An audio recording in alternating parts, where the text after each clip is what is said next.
In this video, I'm going to be walking through question number 8 on the genetics problem set. So always when we're looking at a pedigree, once again, what we want to do is figure out the most likely mode of inheritance, and we're going to start with that decision tree, where we're looking for the presence or absence of silent carriers, and that's going to let us know whether we're looking at a recessive or dominant trait, and then looking for those characteristic patterns of sex linkage once we've determined whether a trait is most likely to be dominant or recessive. Now, that decision tree I walked through slowly in question number 7 at the beginning of that video. So if you want a refresher on what that decision tree looks like, go ahead and review that beginning of question 7 video. But I'm going to go ahead and begin with question number 8 here. So looking for patterns consistent with recessive traits, we're looking for silent carriers, and that's an individual who shows the trait but has two parents, neither of which show the trait. So let's look at all of our affected individuals here in generation 3.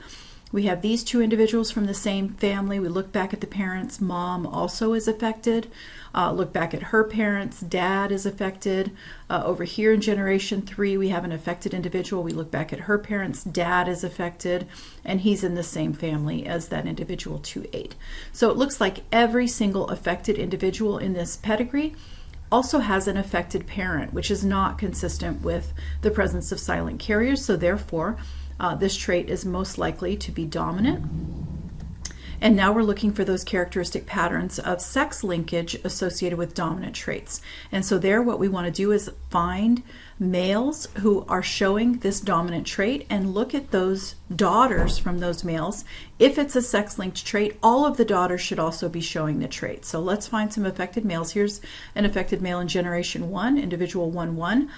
Does he have daughters? Well, let's have a look. 2 sons, then a daughter, then another daughter, and another daughter. So it looks like 2 daughters are affected, but this daughter is not. So individual 2-6 provides evidence against sex linkage in this pedigree. The other thing that we see with dominant sex-linked traits is that affected males will pass the trait on to their daughters, but never their sons, because they pass on the Y chromosome to their sons. And so if we look at this individual 1-1, we see that he has an affected son. So again, that's not consistent with sex linkage.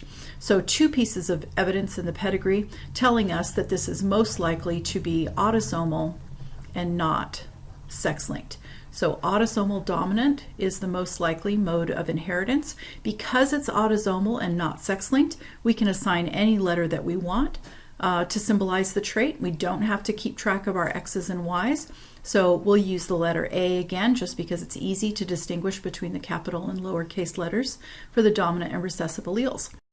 So let's go ahead and move on to question number B then, which asks, what is the genotype of individual 2-3? So individual 2-3, that's generation 2, individual number 3. This individual does not show this trait. And for dominant traits, we know that if you have even one of the dominant allele, you're going to show the trait. So the only way to not show the trait for a dominant acting disorder is if you are homozygous recessive. So individual 2-3 is most likely to be homozygous recessive. Question C asks us, what is the genotype of individual 2-8? So that's generation 2, individual number 8. So what is the most likely genotype of this individual? So in theory, because this individual is showing the dominant trait, they could be heterozygous or homozygous dominant. However, if we look at the parents of this individual, we see that dad is showing the trait, but mom is not. Now, once again, she's not showing a dominant trait, therefore she must be homozygous recessive. If she's homozygous recessive, she only has the recessive allele to pass on, so she must have given this daughter a recessive allele. So dad passed on the dominant allele, which gave her this genetic disorder. She is heterozygous.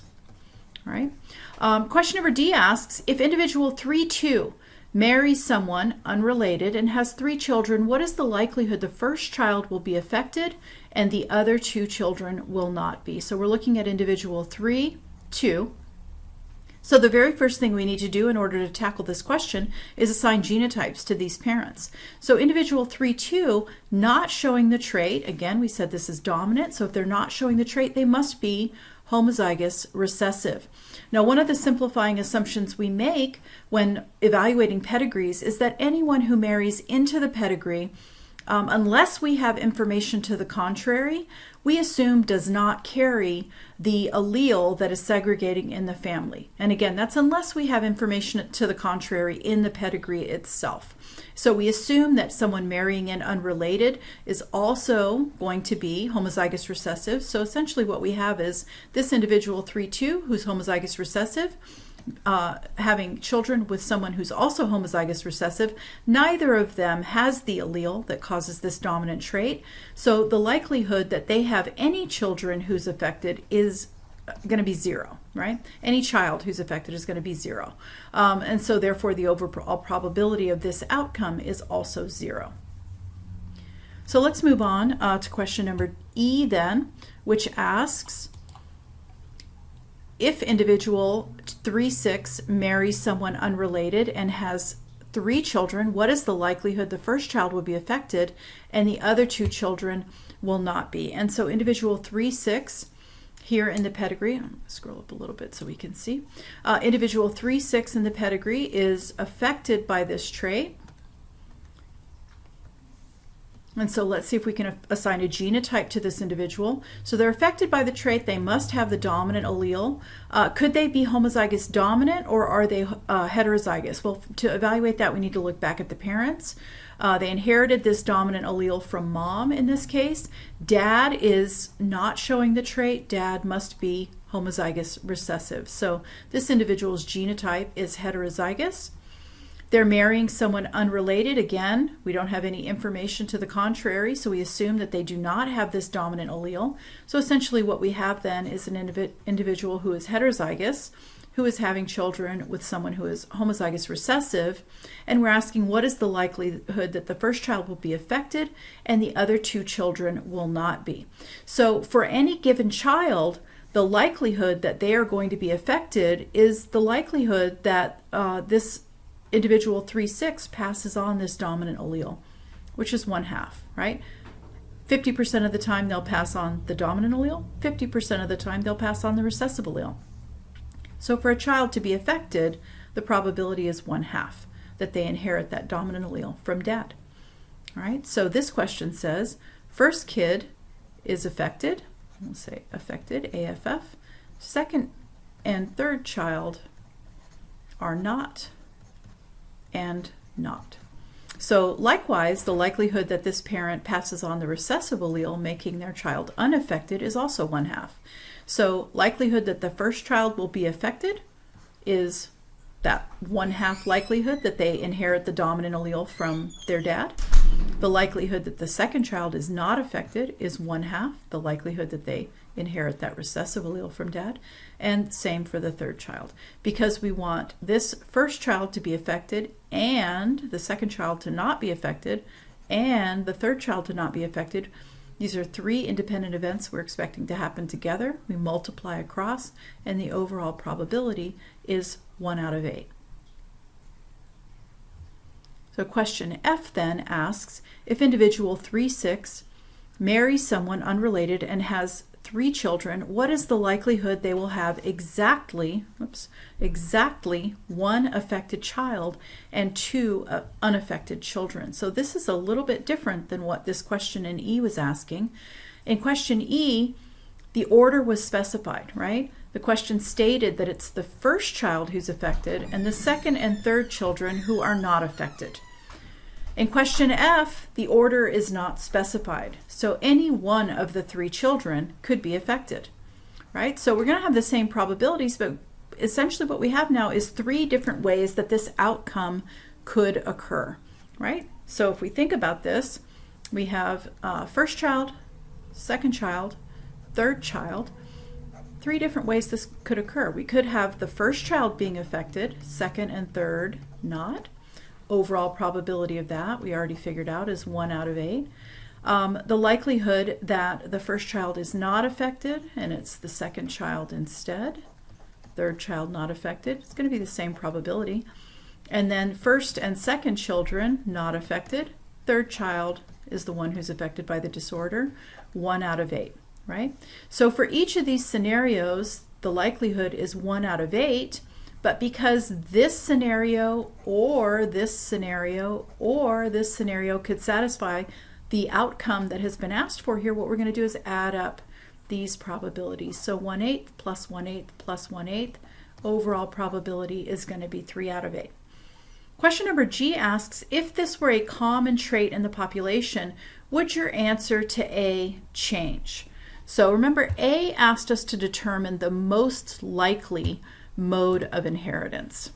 And so let's think about some of the assumptions that we're making in assigning this. And I'm just going to copy this pedigree down here for a clean copy. So when we're assigning dominant versus recessive mode of inheritance, we're making some simplifying assumptions, right? And sometimes not making an assumption. So, I've specified in this particular question that this is a rare trait in the population. So let's assume that this were, instead of being dominant, let's assume that this was a recessive rare trait in the population. Okay, so just for the sake of argument. What that would mean is that every individual who's showing the trait would have to be homozygous recessive, right? If this were a recessive trait. So again, we're just saying for the sake of argument, if this were a recessive trait, every shaded individual showing the disorder would have to be homozygous recessive. And so what that would mean is that for this rare trait, this individual who has this rare genetic disorder went out in the population and found somebody who doesn't show the trait but is a carrier for the trait and had kids with them. How do we know that? Because they have affected offspring, right? And so that would be pretty unlikely, right? This is a rare genetic disorder. They went out, married someone at random, and that individual is a silent carrier for the same genetic disorder. Furthermore, their kids would have had to have the same experience. This individual with this genetic disorder went out in the population, married someone at random who also is a silent carrier for this trait. How do we know? Because they have an affected offspring in generation 3. Same over here. This individual has this rare genetic disorder. They went out, married someone at random in the population who's a silent carrier because they ended up with affected offspring. So what that's saying is that we have an unlikely event and another very unlikely event and another very unlikely event, right, in every generation in order to get this outcome. So very unlikely that this would be a recessive disorder for a rare trait in the population, because we would have to have a bunch of unlikely events happen to give us this pattern that we observe in the pedigree. All right, so again, Occam's razor tells us that we're looking for the simplest explanation for the pattern that we observe. The simplest explanation is that this is not a recessive trait. Instead, this is a dominant trait, right? Because then we don't have to have this silent carrier business going on. If this is a dominant trait, there's a dominant allele that gets passed on in every generation, resulting in all of these affected individuals. So that's kind of a simplifying assumption that we're making, applying Occam's razor to this analysis. But if this were not a rare trait in the population, if this were a common trait in the population, so for example, something like type O blood, which is recessive, but very common. In fact, it's the most common blood type in North America. Different in other parts of the world, but in North America, certainly the most common ABO blood group. So a common trait. Well, then an individual who is type O blood, right? So they would be, for the O blood group, we would use the little I, but same idea. Going out and marrying somebody who is carrying the little I allele, now that's no longer unlikely. In fact, that's very likely because that allele is very common in the population, right? So there, if this were a common trait, we wouldn't really be able to distinguish if this looked like recessive or dominant inheritance, right? So this is just intended to reinforce the fact that we are making simplifying assumptions. We are applying that principle of finding the simplest possible explanation for the pattern that we're observing, but it is a simplifying assumption, right? And if this were a common trait, we wouldn't really be able to distinguish. So I'll always tell you, we'll always be working with rare traits, but just something to keep in mind, that for common traits, it would be very difficult to distinguish dominant versus recessive inheritance in a pedigree just by looking at the pedigree.